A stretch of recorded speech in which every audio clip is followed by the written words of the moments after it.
Thank you very much, Senator Powell. Good evening, everyone. I'm Glenn Dake. I am an environmentalist, serving on the board of the California League of Conservation Voters. But am I speaking from my heart?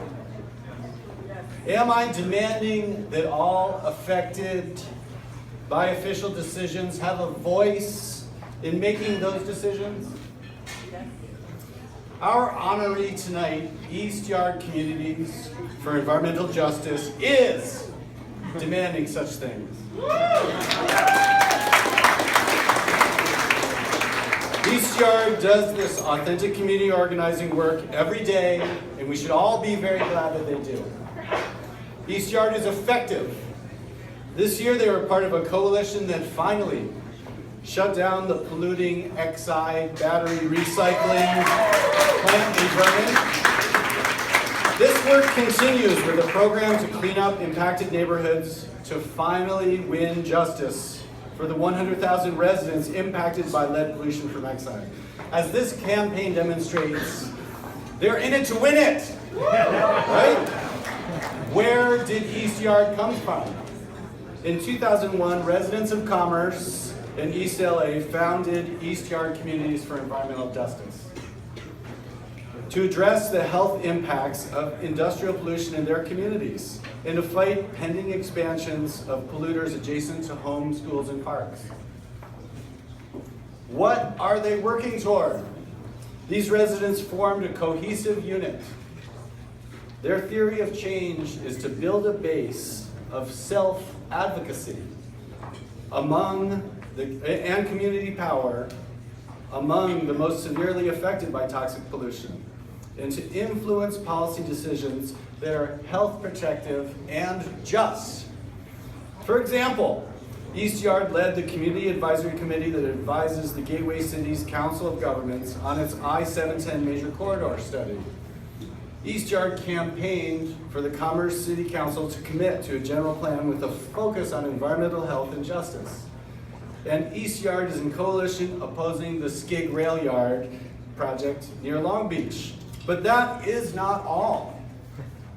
East Yard organized the Marina Prado Social Justice Research Collaborative to mobilize and educate a new generation of scholars in the Los Cosecha Colectiva, Collective Harvest, helping people grow healthy food in their own homes.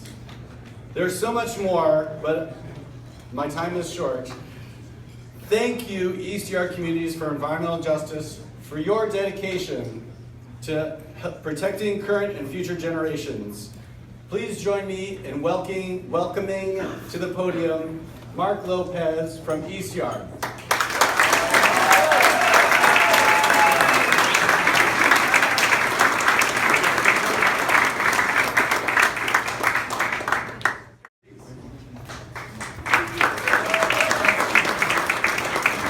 Thank you, Glenn and CLCV, of course. I actually want to welcome up the East Yard staff and members who are in attendance tonight.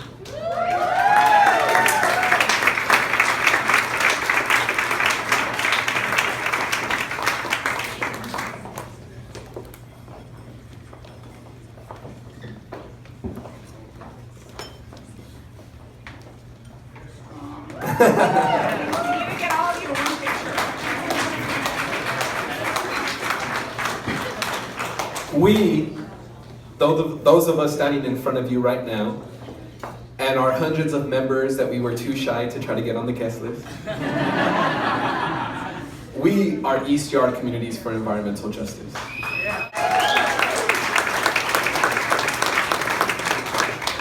And when I was driving over here, I was talking to Maria and I was telling her, I don't know what I'm going to say tonight. I'm usually not at a loss for words, but usually where I'm headed, I know what the people in that room need to hear. I know what decisions those people need to make. And coming here, I wasn't sure who was going to be in the room. I've met some of you tonight. I'm hoping to meet a lot more of you tonight.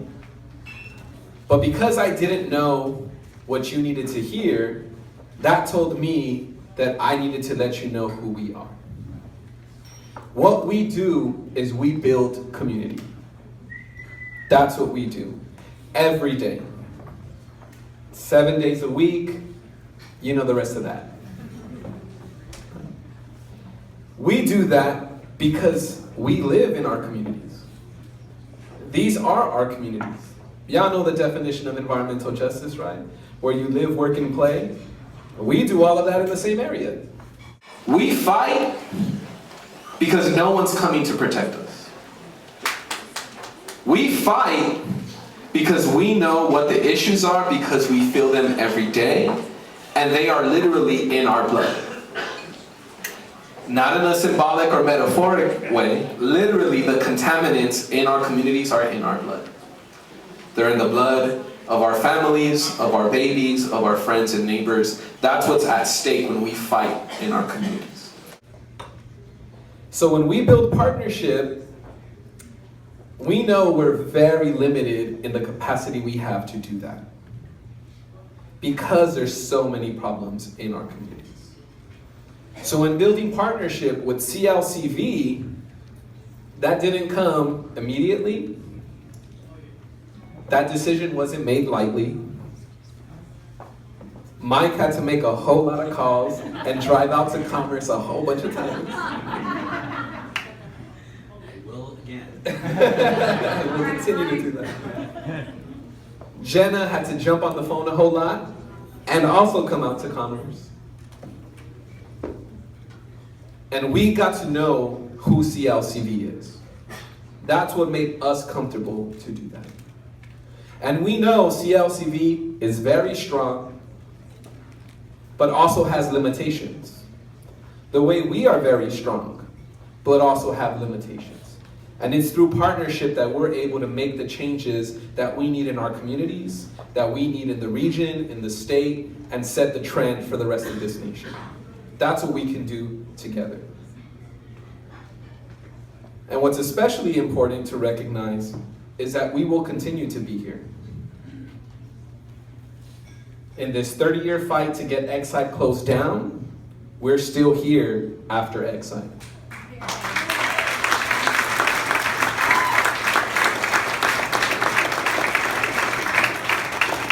In the following years, while the cleanup happens, we will continue to be here.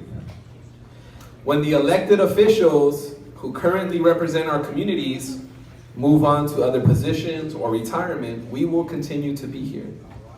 And we know we will have to fight, because we're not dealing just with issues of elected officials, we're dealing with institutions. And it's the institutions that we need to get to change. That's what our fight is. And I'm dressed in all black tonight because I was on social media. And I learned a lesson tonight from Black Lives Matters. I learned a lesson tonight from Black on Campus, hashtag Black on Campus. And I'm sure a lot of you are aware of a lot of the white supremacy issues happening on campuses across this country right now. And it reminded me part of why we do this work.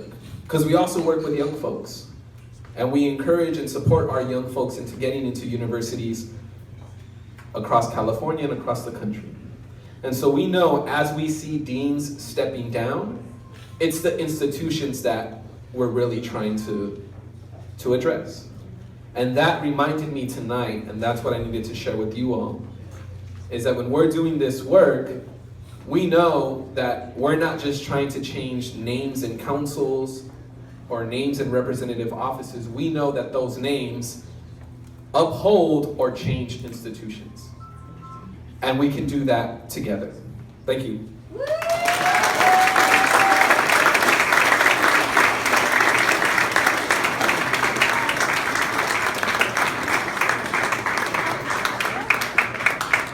Sorry, we're gonna take a bunch of time to take a picture.